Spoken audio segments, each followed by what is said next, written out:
Everybody has some talent. Everybody could help in some way. When I get out of college, I'd like to do the kind of work Joyce is doing. Only try to get everybody involved in it. Everybody, everywhere. Caitlin was staggered by the vision. You want to save the world? Sure, I'd do my bit, he said, as if saying, sure, I'd do my bit for recycling. Dear God, Kate thought, I believe him.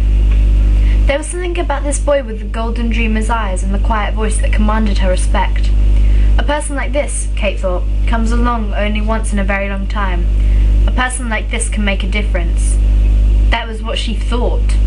What she felt was, well... Anyway, there was no fighting against it anymore, she thought as they took the sandwiches upstairs. All through the afternoon, which was spent moving furniture, arguing and arranging things, Kate hugged her new knowledge to herself. It was both pleasure and pain, just as it was both a pleasure and pain to be able to watch Rob, to be in his company. She would never have believed she could fall in love on one day's acquaintance. But there it was, and every minute she was around Rob, the feeling grew stronger. She had trouble focusing on anything else when Rob was in the room. Her heart began to beat hard when he looked at her. His voice made her shiver, and when he said her name.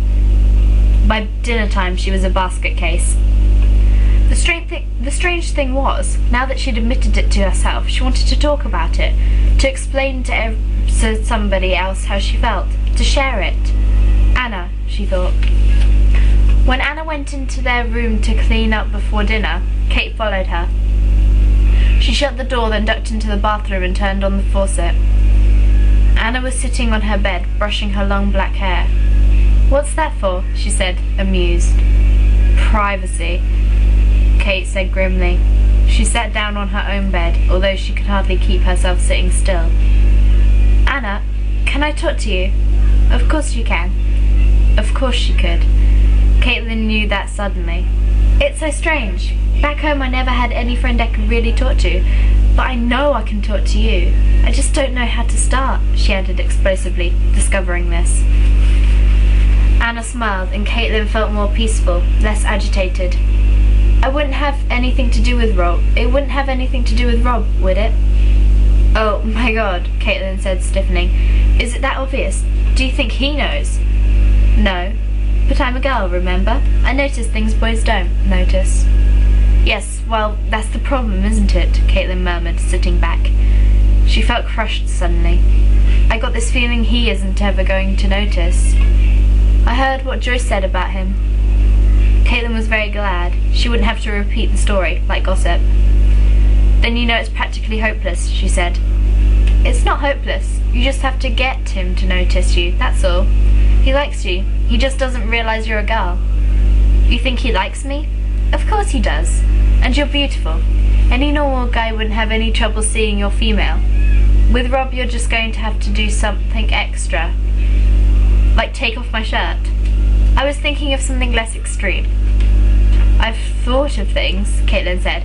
All afternoon I've been thinking of ways, well, like trying to get him into romantic situations. But I don't know if it's right. Isn't that like tricking him? Anna smiled, a very wise smile, Kate thought. See that mask? She said, nodding to the one on the wall. That's Squawk, the raven.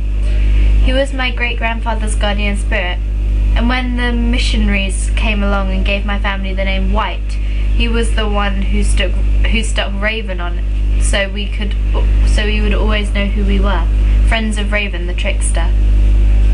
Caitlin stared at the mask with its long, blunt beak in fascination.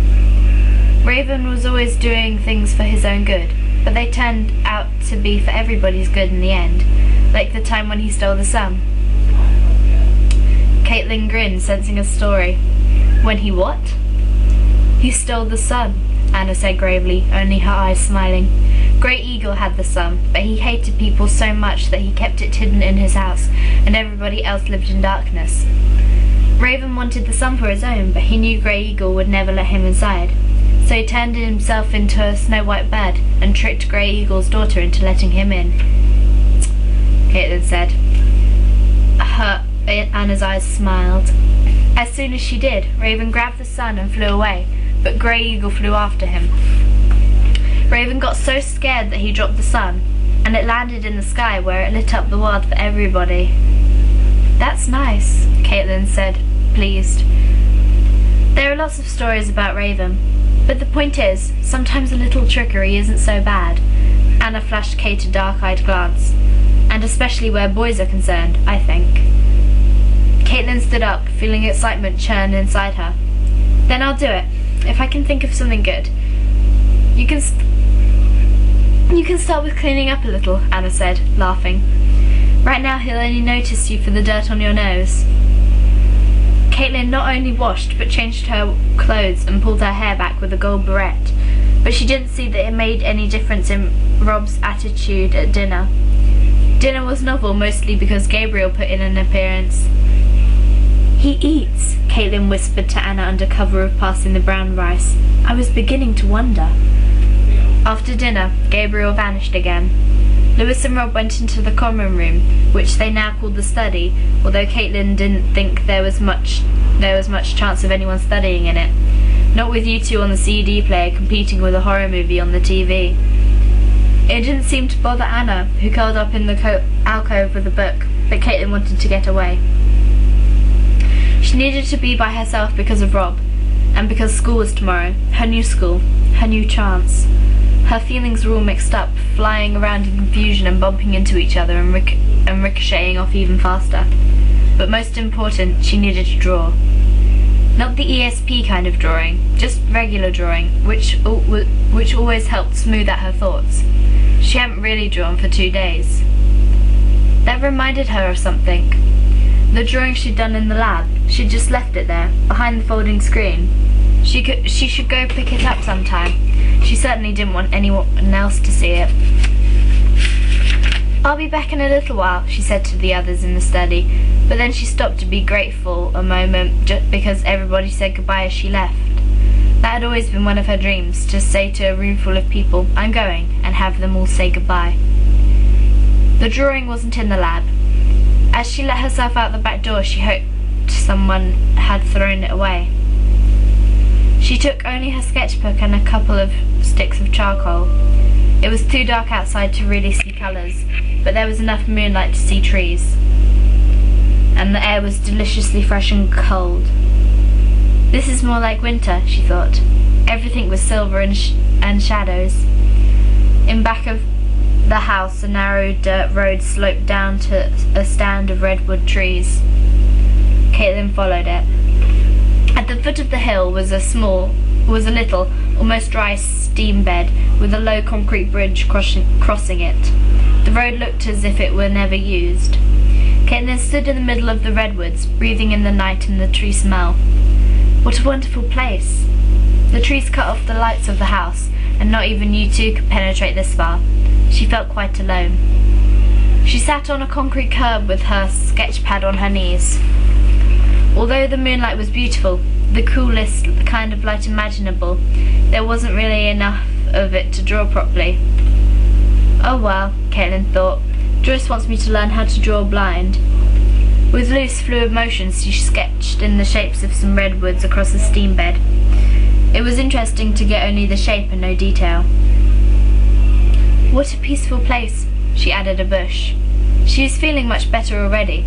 She added a dark, sinuous line for the stream. A night like this made you believe in magic. She started to add a few rocks, and then she heard a sound. A thump. Like, Caitlin thought, freezing, someone falling out of a tree. Or jumping. Strange how she knew right away it was human. Not an animal sound, and certainly nothing natural. Someone was out here with her. She looked around, moving only her head, keeping her body still. She had good eyes, artist's eyes, and when she'd walked down here she'd noticed the shape of the trees and bushes. She ought to be able to spot anything different. But she couldn't. She couldn't see anything new, and she couldn't hear anything either. Whoever was out there wasn't speaking. That made it not funny, not a joke. When somebody hides at night and doesn't let you know who they are, when you can feel eyes on you, but you don't know whose, that wasn't funny. Caitlin's hands felt cold and her throat felt very tight. Just get up. Leave. Now, she thought. She managed 2 steps up the hill and saw movement among the trees. It was a person, moving out from the cover of the redwoods. Caitlin Aylin's body prepared to fight or flee, but not until she saw who it was. She had to see the face before she could be released from paralysis. The person came closer, feet crunching on dead leaves. Moonlight shone on his face and slanting eyes, and softly curling brown hair. It was the man who grabbed her in the airport. He was wearing regular clothes now, not the red robe he'd worn earlier. And he was coming straight at her, very quickly.